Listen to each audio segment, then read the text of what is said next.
transfer portal, a lot going on. Still got a few more days in this spring window until it closes. And I, via the Post-it pop in my hand right now, have breaking news that is not breaking if you've been watching this show. Bear Alexander has transferred to USC. That's official. So he was at Georgia, and he was a former top 50 player, and he transferred out of there. He actually announced his departure during their spring game, for whatever that's worth. Not many a tear was shed in Athens.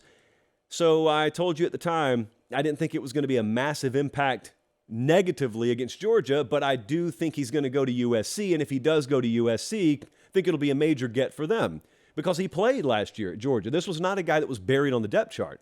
He just probably wasn't playing at the level that he wanted to or getting the volume of snaps he wanted to, but that's just a depth thing. That just means you're surrounded by future NFL draft picks. That's life at Georgia.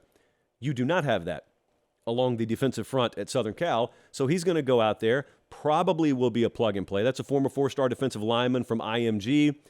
6'3", 305. You know a lot about his accolades because most of you follow recruiting and you knew about him coming out of high school. So this is a big move that's happened just this afternoon.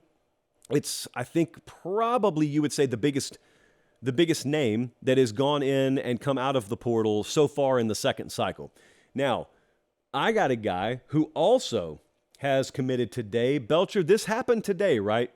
The tight end happened today? Yeah, Belchy's here because this is the producer Jesse Memorial Show. He's still alive. He's just out sick, and so we're dedicating the show to him. Rest up, Jesse. Vargas Gums. Remember when I told you about that name? And then remember how I asked you, has anyone ever heard of him? And only one person told me they had heard of him. It's fair because he played tight end for North Texas. Not anymore. He's headed to Arkansas, as Les Miles once famously said. This was the tight end I told you to watch because I think he's going to be an immediate difference maker and would be on most any roster that he joined. 6'3", 235. He set North Texas tight end records for receiving yards and catches last year. Very active, very versatile. First team All-Conference USA. He went in there, made his mark. This is going to be a very, very familiar story. Guys go to maybe a lower tier of school. They shine. They get the attention of programs that pass them over the first time around in recruiting, and then they have their choice of said programs. And Vargas Gums did just that. So he's headed from Denton, Texas to Fayetteville, Arkansas. Really big get for anyone. So it's not just an Arkansas thing. It's a really big get for anyone. Former three-star guy from Houston. They have a lot of talent down there. So it's understandable that every cycle or so, there's going to be 4 or 5 names that just escape the threshold, the giant Tier 1, Tier 2 safety net. Then they just show up a year later. There's another guy like that at Oklahoma right now I'm going to talk about later in the show. Lorenzo Styles, though, is another name I need to talk to you about. Let's do, actually, Marcus Washington. You guys were right, Colin. I was wrong. Sorry about that. Marcus Washington has entered the portal. That is a 4-star corner, former 4-star corner. He was from the class of 2022, 6'1", 185. Not a big deal, just too much depth. This is, the 7th Georgia player, I think, to hit the portal this spring. It's going to be an every-year thing with them. This happens with Ohio State, happens with Bama. The list is not that long because there aren't too many rosters that look like this. But that actually, as much as it was the news of the day, is not the news that's resonating with me. So I said it, Marcus Washington has entered the portal, but Brock Vandergriff is not.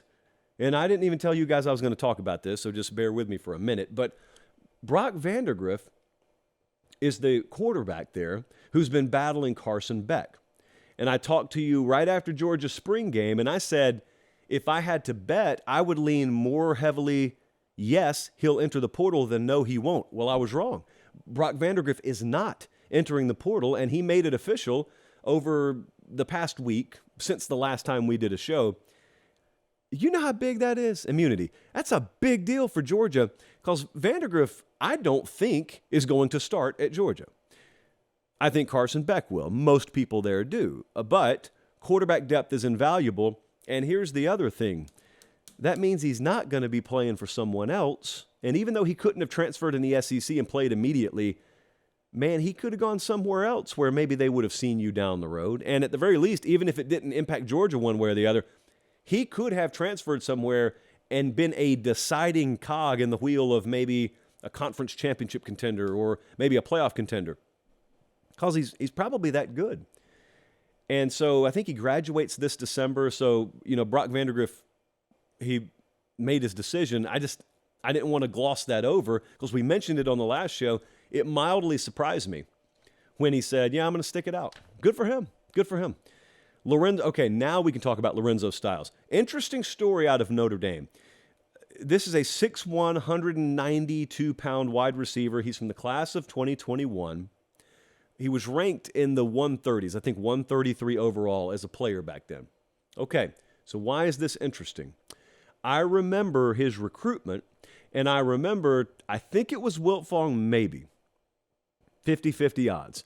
But I was talking to one of our recruiting guys at the time, and there was a big question about whether Lorenzo Styles was best suited to play wide receiver or defensive back at the college level.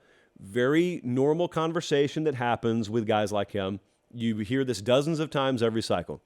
He wanted to play wide receiver. Most college staffs thought that he was better suited in the long run to play defensive back. So he goes to Notre Dame. They give him a shot to play wide receiver. He was second on the team in receptions last year. He played in all 26 games the past 2 years. Not a star by any stretch, but a contributor. Okay, so then they come into spring. Little discontentment. Some people up there thought he may be in the portal before spring. He wasn't. He goes through spring ball. Comes out of spring ball. He's in the portal. And it sounds like he just doesn't want to be at Notre Dame anymore. So our folks over at Irish Illustrated have done some good reporting on this. They've got every I dotted, every T crossed. If you ever need anything Notre Dame related, irishillustrated.com is your one-stop shop. But several programs are interested here. It sounds like, and this is why I mentioned all that, sounds like he is willing to go play defensive back now, which means in your mind you'd probably think, okay, well, why doesn't he just try his turn at defensive back at Notre Dame? Well, two reasons.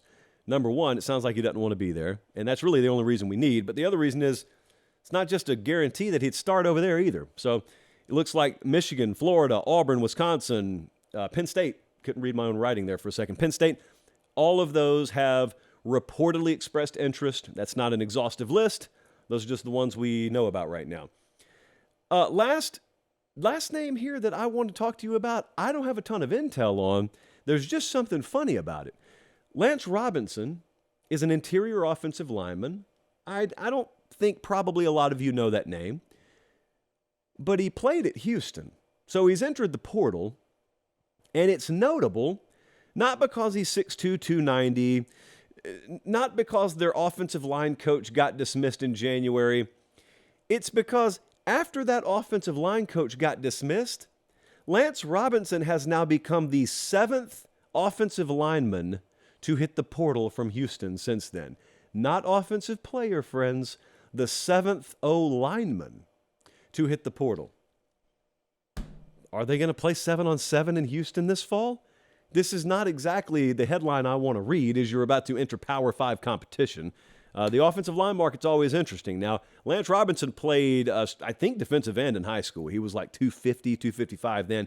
6'4", 290 now. Started 11 games last year. Got 3 years of eligibility remaining. And like I said with the offensive line market, anytime someone sneezes in that thing, half the country looks and says, someone say offensive lineman? What happened?